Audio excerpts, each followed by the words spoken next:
जी class MSc container mechanics का जो chapter हमने किया था एग्जांपल नंबर 5 आपकी बोर्ड पे लिखा हुआ है, इसको देखो। If q is equal to w cross r show that 2w is equal to del cross q using the index notation where w is a constant vector. ठीक है, तो हमें दिया हुआ है q is equal to w cross r और हमें prove करना है 2w is equal to del cross q। तो अब जो हमें प्रूव करना है उसकी राइट साइड लेके चलते हैं। Del cross Q, del cross q की नेक्स्ट नोटेशन क्या होगी? Epsilon I J K Q K comma जे, कल आपको सिखाया था। Epsilon I J K Q K comma J को क्या लिखते हैं? Epsilon K M N W N, यानी कि क्यू की वैल्यू क्या है? डब्ल्यू क्रॉस आर, तो W M R N comma J तो एस टू एस पर आना। क्यू के की वैल्यू क्या होगी? क्यू के की वैल्यू क्या होगी? Epsilon K M N W M R N comma J. Epsilon I J K epsilon K M N इकट्ठा हो गया, W M R N comma J बाहर बन गया। इन दोनों पे क्या लगाएंगे? ई डेल प्रॉपर्टी, ये हमने सीखी हुई है। ई डेल प्रॉपर्टी क्या होगी? जो कांस्टेंट है उसको छोड़ दो, आई का एन के साथ, जे का एन के साथ, फिर आई का हमारे पास एन के साथ, जे का एन के साथ। ठीक है, पहले आई का एन के साथ कर लो, जे का एन के साथ। देखो del I M del J N minus, फिर उल्टा कर दो, del I N del J M W M R N comma J. फिर जब इसको W M R N comma J को इससे मल्टीप्लाई किया तो एम से एम कट गया, डब्ल्यू के साथ क्या आएगा? आई। ठीक है, फिर एन से एन कट गया तो आर के साथ क्या आएगा? जे कोमा जे माइनस, फिर इसको इसके साथ मल्टीप्लाई करते हैं तो हमारे पास एन से एन कटेगा, आर के साथ क्या आएगा? आई कोमा जे तो पढ़ा ही है, डब्ल्यू एम जे एम को डब्ल्यू एम के साथ करेंगे, एम से एम कट जाएगा, डब्ल्यू के साथ क्या आएगा? J, W I R J comma J minus, J से जे कट गया हमारे पास तो आर, डब्ल्यू के साथ क्या आएगा? आई। ठीक है, डब्ल्यू के साथ क्या आ गया? आई, जे से जे कैंसिल हो गया। आर जे कोमा जे की वैल्यू क्या होगी? 3। क्यों? आर जे कोमा जे का मान क्या होता है? r1 comma 1 plus r2 comma 2 plus r3 comma 3, तो इसका मान कितना होएगा मेरे पास? 3 W I minus W I, 2 क्या लिखेंगे? 2w vector. ठीक है, ये इंपॉर्टेंट है, 2018-15 में आया हुआ है। वापस देख लो, यहाँ से शुरू करना है। Del cross Q, del cross Q के साथ epsilon I J K Q K comma J, Q K comma J को क्या लिखा? Epsilon K M N, Q की वैल्यू डब्ल्यू क्रॉस आर थी तो W M R N comma J, तो इसके ऊपर ई डेल प्रॉपर्टी लगा दी, फिर इसको अंदर से मल्टीप्लाई कर दिया, एम से एम कट गया तो डब्ल्यू के साथ आया आई। ठीक है, तो एन से एन कट गया तो आर के साथ जे कोमा जे माइनस, फिर इसके साथ ये कैंसिल हो गया, एन के साथ एन तो r i comma j, j n के साथ एन कैंसिल हुआ तो डब्ल्यू के नीचे क्या आ गया? जे। इसकी वैल्यू जे से जे कट गया तो डब्ल्यू आई, इसकी value I 3 W I minus W आई, 3 में से 1 जाएगा तो 2 बचेगा, 2 डब्ल्यू आई है, ये इंडेक्स नोटेशन में है, इसको वेक्टर में चेंज करेंगे तो क्या आ जाएगा? 2 डब्ल्यू। ठीक है, ये मेरे पास है आपका एग्जाम्पल नंबर 5। आगे देखिए, एक क्वेश्चन है, using the index notation verify del cross F is equal to del A cross F plus a del cross f. सबसे पहले इसकी लेफ्ट हैंड साइड ले लेते हैं, डेल क्रॉस ए एफ, तो इसको मैंने नेम दे दिया डी, इसके ऊपर क्रॉस प्रॉपर्टी लगाओ, एप्सिलॉन आई जे के डी के कोमा जे। ठीक है, यही होता है डी के कोमा जे, तो डी के मतलब डी की वैल्यू है ए एफ, तो ए एफ के, अब एफ फैक्टर है तो एफ के नीचे ही ये आएगा सिंबल, ए के नीचे नहीं आएगा, क्योंकि एफ के ऊपर तीर का निशान है तो एफ क्या है? वेक्टर है, तो एफ ए कोमा जे। अब सबसे पहले ए एफ के कोमा जे मतलब ए का यू और वी से करेंगे, पहले क्या करेंगे? ए कोमा जे एफ के एस टू एस प्लस ए को छोड़ देंगे एफ के कोमा जे, फिर क्या करेंगे? अच्छा ये देखो ए कोमा जे को क्या लिखेंगे? डेल ए एफ के प्लस, और ए ऐसे कैसे पढ़ा? एफ के कोमा जे। अब एप्सिलॉन आई जे के मल्टीप्लाई करेंगे, एप्सिलॉन आई जे के इधर भी मल्टीप्लाई कर दिया। अब epsilon I J K F के, ये क्या प्रॉपर्टी बन रही है? क्रॉस प्रॉपर्टी बन रही है ना, तो del A cross F, epsilon I J K F K को क्या लिखेंगे? Cross F, plus epsilon I J K F K comma J को क्या लिखेंगे? Del cross F. ये क्या प्रॉपर्टी बन रही है? एप्सिलॉन अगर इसके साथ आ जाएगा तो क्या लिखेंगे? Del cross F. ए ऐसे कैसे पढ़ेगा? वापिस एक del cross A F vector को बोल दिया डी, ए एफ वेक्टर को क्या बोल दिया? डी, तो इसके ऊपर क्रॉस प्रॉपर्टी लगाई डी के कोमा जे, वापिस से डी का मान रखो ए एफ कोमा जे, एक बार ए का कर दिया, एफ के को छोड़ दिया, एक बार ए को छोड़ दिया, एफ के कॉमा जे का कर दिया, अंदर से कर दिया मल्टीप्लाई, अंदर से मल्टीप्लाई करने के बाद epsilon I J K F K को क्या लिखा cross F, epsilon I J K F के कॉमा जे को क्या लिखा डेल क्रॉस एफ। ठीक है, ये इसके क्या आ गए मेरे पास राइट हैंड साइड। छोटे छोटे क्वेश्चंस आएंगे आप लोगों के।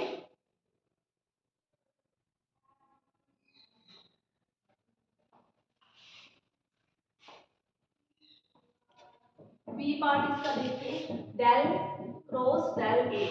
क्रॉस का मतलब क्या होता है कर्ल, डेल के साथ ए का मतलब क्या होता है ग्रेडियंट ए। कर्ल ग्रेडियंट ए की वैल्यू 0 के बराबर। ठीक है, तो डेल क्रॉस डेल ए को मैंने नाम दे दिया डी। क्रॉस प्रॉपर्टी लगाओ एप्सिलॉन आई जे के डी के कोमा जे। अब डी की वैल्यू क्या थी डेल ए, तो इसका मतलब डेल ए को क्या लिखते हैं ए के कोमा के, तो डी के की जगह क्या लिखा ए कोमा के और साथ में कोमा जे बाहर पड़ा था। एप्सिलॉन आई जे के इसको इकट्ठा लगा दो ए के कोमा जे। ठीक है, एप्सिलॉन आई जे के इज ए टू सिमेट्रिक, तो सो ए कोमा के जे is a symmetric.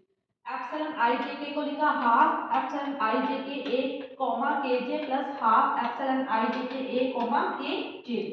Epsilon I J के ए कोमा जे के, ठीक है, के जे को लिखा जे के plus epsilon half I J के ए कोमा के जे।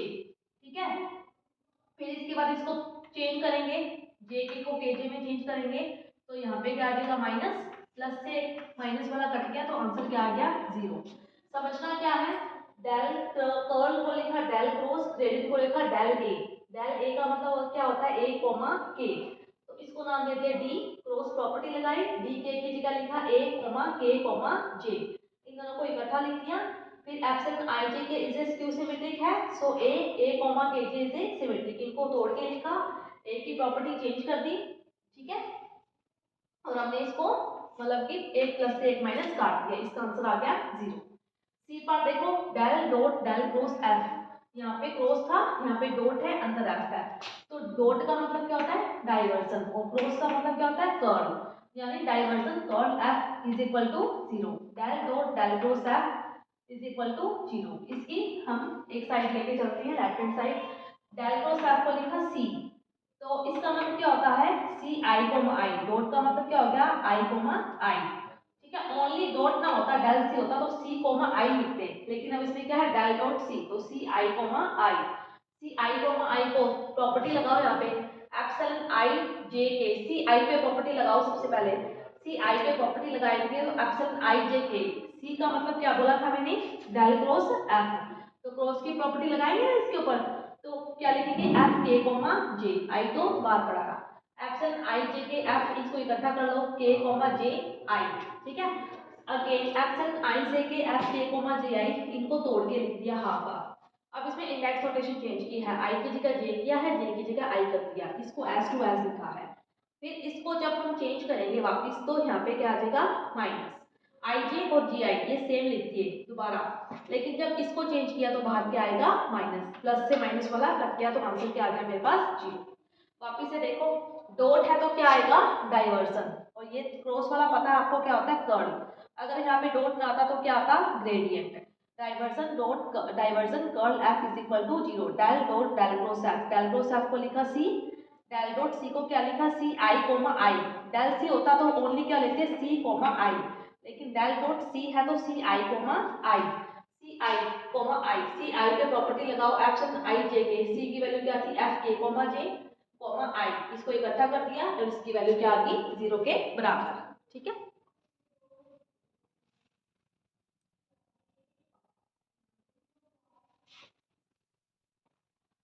आगे देखो example number 9, verify del A N is equal to N A N minus 1 del A. सबसे पहले इसकी लेफ्ट हैंड साइड ले लीजिए डेल ए एन, तो ए एन डॉट लगा दिया तो A N comma I, A N comma I का मतलब del A N del Y I, A की पावर एन का करो N A N minus 1 del A del Y I, N A N minus 1 इसको क्या लिख सकते हैं ए कोमा आई, ये हमारे, और ए कोमा आई को क्या लिख सकते हैं डेल ए। समझ आया आपको, del A N comma I, del A N del Y I, A N का किया वाई आई के respect N A N minus 1 del A del Y I, इसको लिखा ए कोमा आई को, ए कोमा आई को क्या लिखेंगे डेल ए।